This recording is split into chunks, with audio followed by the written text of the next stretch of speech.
আপনারা মাত্র যে টেক্সট অ্যানিমেশনটি দেখলেন সেটি আমি তৈরি করেছি আজকে। তো আমি আজকে আপনাদের সাথে এটি শেয়ার করব কিভাবে এরকম একটি টেক্সট অ্যানিমেশন তৈরি করবেন। তো এর জন্য আপনার একটি অ্যাপের প্রয়োজন হবে। তো অ্যাপটির নাম হচ্ছে পিক্সেল ফ্লো। ওটি আমি ডেসক্রিপশন বক্সে দিয়ে দেওয়ার চেষ্টা করব। তো প্রথমে আপনাদেরকে অ্যাপটি ওপেন করতে হবে।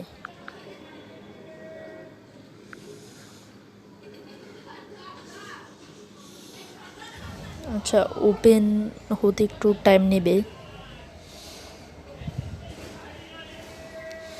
তো এখানে দেখতে পাচ্ছেন অনেকগুলো অ্যানিমেশন টেমপ্লেট চলে এসেছে। তো এখান থেকে যে কোনো একটি টেমপ্লেট সিলেক্ট করবেন। আমি এটা সিলেক্ট করব। এরপরে ইউজে ক্লিক করবেন।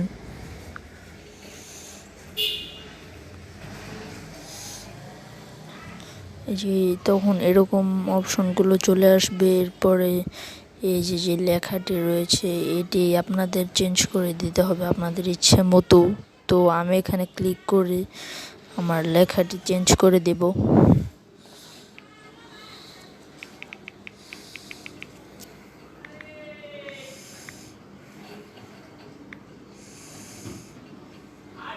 তো এই যে হ্যাকার লিখে দিলাম।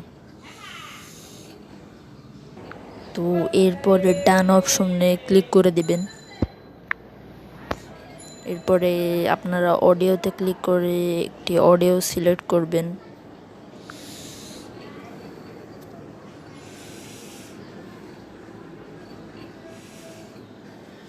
ফ্রম ইন্টারনাল স্টোরেজ এখানে একটি ক্লিক করবেন।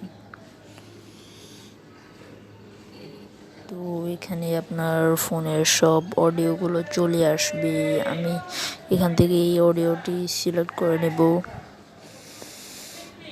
হ্যাঁ, এখন আপনি এই অডিওটা একটু প্লে করে দেখতে পারেন, আমি করছি না। এরপর এক্সপোর্টে ক্লিক করবেন। এখানে ক্লিক করলে আপনার ফোনের গ্যালারিতে সেভ হয়ে যাবে। তো আমি করে দিলাম।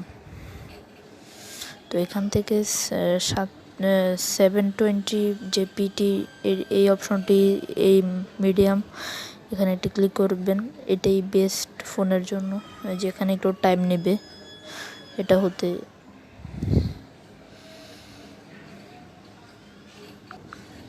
তো এরপরে আপনারা কাইনমাস্টার অ্যাপটি ওপেন করবেন, যাতে আপনারা ভিডিওর যে ওয়াটারমার্কটি রয়েছে ওটি মুভ করে দিতে পারেন।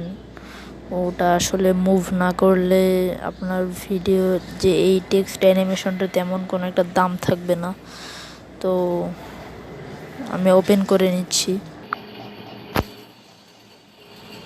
ওপেন হয়ে যাওয়ার পর আপনারা এই যে মাঝখানের যে অপশনটা রয়েছে এখানে একটি ক্লিক করবেন। এরপরে ফার্স্ট অপশনটাতে একটা ক্লিক করবেন।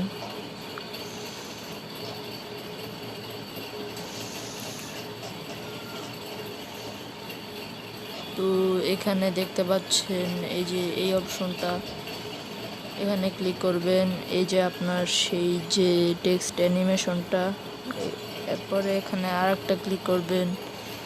তারপর টিক মার্কে একটা টাচ করবেন। এখানে আপনার যে এখানে এই যে দেখতে পাচ্ছেন যে এই একটা ওয়াটারমার্ক, তো এটাকে রিমুভ করে দেওয়ার জন্য আপনাদেরকে লেয়ার অপশনে ক্লিক করতে হবে। এবারে মিডিয়াতে ক্লিক করতে হবে। থেকে একটা ব্যাকগ্রাউন্ড নিতে হবে, ব্ল্যাক ব্যাকগ্রাউন্ড। এরপরে এটি টিক মার্কে টাচ করে দিতে হবে। তো ব্যাকগ্রাউন্ডে আপনারা সেই সেই ওয়াটারমার্কের কাছে নিয়ে টিক মার্কে একটি টাচ করবেন। দেখতেই পাচ্ছেন এখানে এখন আর কোনো ওয়াটারমার্ক নেই। ভিডিওটি প্লে করে দেখেন।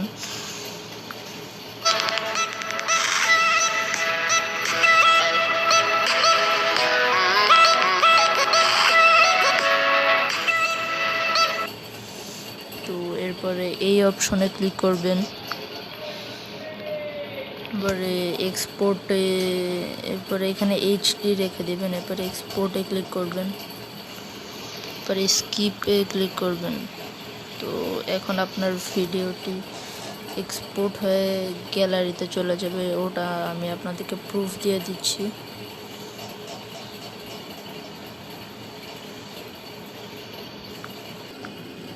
এই যে দেখতেই পাচ্ছেন, এই যে এটা হচ্ছে সেভ হয়ে গিয়েছে। আর আমার ভিডিওটা যদি আপনাদের ভালো লেগে থাকে, আমার ভিডিওটি ভালো লাগলে অবশ্যই লাইক করবেন। আর যারা আমার চ্যানেলটি এখনও সাবস্ক্রাইব করেননি তারা সাবস্ক্রাইব করে রাখবেন নতুন নতুন টেকনিক্যাল ভিডিও পাওয়ার জন্য। ধন্যবাদ।